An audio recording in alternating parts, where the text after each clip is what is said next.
মহামঞ্চের পক্ষ থেকে আপনাদের জার্নালিস্ট ক্লাবে যে সাংবাদিক বৈঠক আয়োজন করা হয়েছে, এই বৈঠকে উপস্থিত আছেন আমাদের বঙ্গীয় হিন্দু মহামঞ্চের অন্যতম সাধারণ সম্পাদক মন্তোষ পাসওয়ান মহাশয়। আমার ডান দিকে উপস্থিত রয়েছেন মহামঞ্চের অন্যতম সম্পাদক শ্রী সুদীপ ভগত মহাশয়। আমি বিক্রমাদিত্য মন্ডল, সভাপতি বঙ্গীয় হিন্দু মহামঞ্চ। এবং প্রথমেই মহামঞ্চের পক্ষ থেকে এবং আমার তরফ থেকে সকল সাংবাদিক সুদী বন্ধুদের অনেক অনেক ভালোবাসা এবং অভিনন্দন রইল। যে বিষয় নিয়ে আজকে আপনাদের সামনে এই প্রেস কনফারেন্স করতে আসা, যে আমাদের শিলিগুড়িতে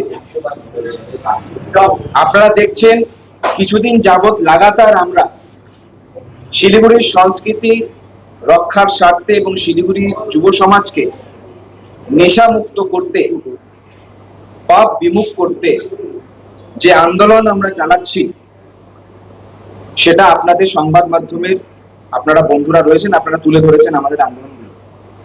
এবং আমরা বরাবরই এই পাপের আড়ালে যে পাপগুলো হয়ে চলছে সেইটাকে জনসম্মুখে তুলে আনার জন্য কিন্তু আজকের আমাদের এই সাংবাদিক সম্মেলন। আপনারা দেখলেন যে যেভাবে আমরা লাগাতার শিলিগুড়ির বেশ কিছু পাপের বিরুদ্ধে আমরা নিজেদের আন্দোলন কর্মসূচি চালিয়ে গেছি। আমরা দেখছি কিভাবে শিলিগুড়ির মানুষ, শিলিগুড়ির যুব সমাজকে পাপ কালচারে নিয়ে আসে। শুধু তাই নয়, পাপের ভেতরে থাকা অনৈতিক কার্যক্রমে তাদেরকে জড়িয়ে ফেলা হচ্ছে। খুব সাম্প্রতিক বিভিন্ন দৈনিক পত্রিকায় প্রকাশিত হওয়া বিভিন্ন খবরের মাধ্যমে আমরা জানতে পারি যে রাজ্যের এক মন্ত্রীর ছবিকে অপব্যবহার করা হয়েছিল একটি পাপের মাধ্যমে। অ্যাক্রোপলিস মলে স্থিত এই এরর পাব, যেখানে আমাদের রাজ্যের মাননীয় মন্ত্রী তার ছবিকে ব্যবহার করে নিজেকে রাজনৈতিক নেতাদের সাথে প্রভাবশালী পরিচয় দেওয়ার জন্য সেই পাব মালিক ব্যবহার করে। এবং এই ব্যবহারের পরবর্তীতে উনি প্রতিষ্ঠা করতে যান যে উনি বর্তমান রাজ্যের শাসক দলের ঘনিষ্ঠ। আর এটা আমরা স্পষ্ট করছি যে মন্ত্রীর ফটো ব্যবহার হয় তিনি এই বিষয়ে সম্পূর্ণভাবে অজ্ঞাত ছিলেন। আমরা জানতে চাই যে আমরা যখন ভক্তিনগর থানায় আমরা এই বিষয়ে স্মারকলিপি জমা করি, তার পরবর্তীতে আমরা ভক্তিনগর রেঞ্জের যিনি এক্সাইজ হেড আছেন তার কাছেও, সে আবগারি দপ্তরেও আমরা কিন্তু এই কপিটাকে জমা করি। তার পরবর্তীতে আমরা দেখতে পারি কিছু আবগারি দপ্তর থেকে রেড চালানো হয়, কিন্তু আমরা স্পষ্ট এটা দেখেছি যে এই পাপগুলোতে বিভিন্ন সময় অনৈতিক কাজ চলেছে। এই পাপগুলোতে মাইনর মেয়েদেরকে এন্ট্রি করানো হচ্ছে। বিশেষ করে প্ল্যানেট মলে স্থিত কিছু পাব, প্ল্যানেট মলের দোতলায় থাকা কিছু পাব, কসমস মলের নিচে থাকা একটি পাব, মাটিগাড়া রেঞ্জের সিটি সেন্টারে থাকা কিছু পাব, এই সমস্ত পাবগুলোতে মাইনর মেয়েদেরকে ঢোকানো হচ্ছে এবং সেখানে তাদেরকে বিভিন্নভাবে মাদক আশ্রিত করানো হচ্ছে এবং নাবালকদেরও ঢোকানো হচ্ছে। আমরা কিছুদিন আগে তথ্যবিদ্যায় প্রায় 1 বছর আগে শিলিগুড়ির একটি পাবে এসটিএফ এর রেড পড়ে, যেখান থেকে একজন নাইজেরিয়ান ব্যক্তি গ্রেপ্তার হন। সেখানে আমরা দেখি হিরোইন এবং বিভিন্ন মাদক জাতীয় দ্রব্যাদি তার থেকে উদ্ধার হয়। আমরা বিভিন্ন শিলিগুড়ির পাবগুলোতে, বিশেষ করে কসমস মলের পাব, আমি আপনাদের কাছে এটাই বলতে চাচ্ছি, আপনারা দেখুন আজকে শিলিগুড়ির যুব সমাজকে এরা নেশাগ্রস্ত করে এই এরর পাবের মালিক আজ দিল্লি গিয়ে উনি চিকিৎসা করছেন। শিলিগুড়ির যুব সমাজকে অন্ধকারে ঠেলে দিয়ে, নেশার দিকে ঠেলে দিয়ে উনারা ফুর্তি করছে। হাই প্রোফাইল লিঙ্ক তাদের যদি একটু প্রোফাইল ফেসবুক সামাজিক মাধ্যমে প্রোফাইলগুলো দেখা হয়, কিছু কিছু পাবের মালিকদের তো এমন মানে প্রোফাইল দেখতে পাচ্ছি যেখানে দেখতে পাওয়া যায় তারা ক্যাটরিনা কাইফ ফেল, এইরকম প্রোফাইলও আমরা দেখতে পাচ্ছি। যেখানে আপনি দেখুন প্ল্যানেট মলের এক ব্যবসায়ী, পাব ব্যবসায়ী, তার রিলস দেখলে তো আমাদের মাথা খারাপ হয়ে যায়। আমরা স্পষ্ট বলছি সেই পাব ব্যবসায়ীর পেছনে তারা তাদের পাবে এসকর্ট সার্ভিস চালাচ্ছে, সেখানে এক প্রকার প্রস্টিটিউশনের কাজ চলছে, কাদেরকে দিয়ে চলছে, কারা চলছে, সেটা কিন্তু আমরা পুলিশের কাছে ইতিমধ্যে তুলে ধরেছি। এবং বিভিন্নভাবে আপনারা দেখুন, আজকে এরর পাবের যিনি মালিক রয়েছেন তার বিরুদ্ধে আমি স্পষ্ট করতে চাই, ভারতীয় ন্যায় সংহিতার 638 এই মামলায় জামিন অযোগ্য ধারায় উনার এগেনস্টে মামলা রয়েছে, মামলা অ্যাটেম্পট টু মার্ডারের রয়েছে। ভক্তিনগর থানায় এই এফআইআরটা লঞ্চ হয়েছে।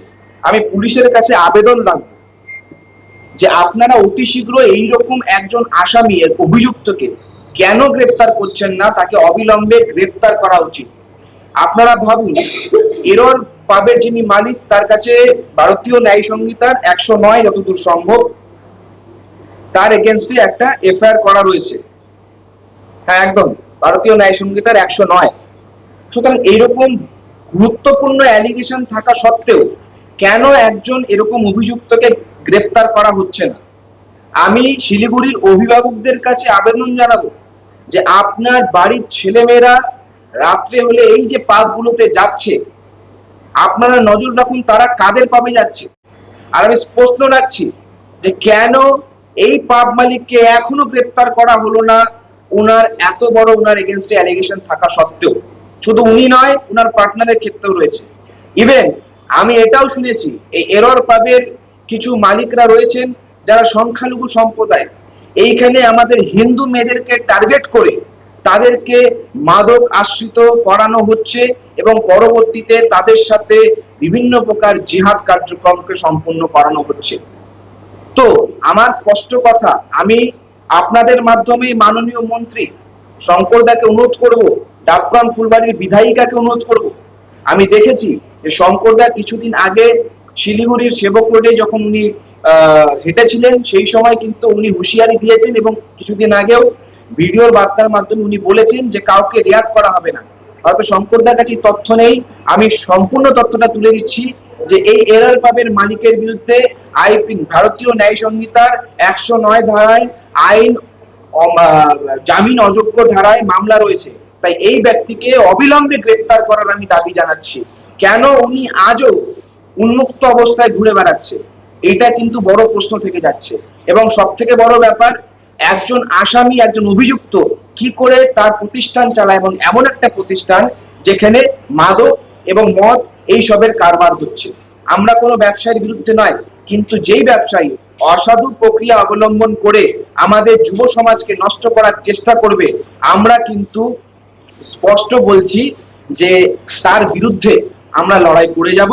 এবং আমি সামগ্রিক ভক্তিনগর পুলিশ স্টেশনের আইসি, ওসি সবাইকে বলছি, অবিলম্বে আপনাদের থানায় যে এফআইআর রয়েছে, এই এফআইআর এর ভিত্তিতে যদি আপনারা এই ব্যক্তিকে, এই রাহুল সহ যিনি রয়েছে, তার সাথে এরর পাবে যে মালিকরা রয়েছেন, তাদেরকে যদি আপনারা গ্রেফতার না করেন, তাহলে আগামী দিনে আমরা বৃহত্তর থেকে বৃহত্তর আন্দোলন নিতে বাধ্য হব।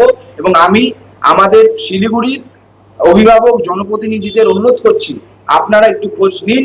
মাননীয় মন্ত্রী সাহেব অনুরোধ করছি, প্রত্যেককে অনুরোধ করছি, আপনারা একটু খোঁজ নিন এবং আপনারা নজর দিন বিষয়টাকে, নজর দিয়ে এই পাব মালিককে গ্রেফতার করানোর ব্যবস্থা করুন।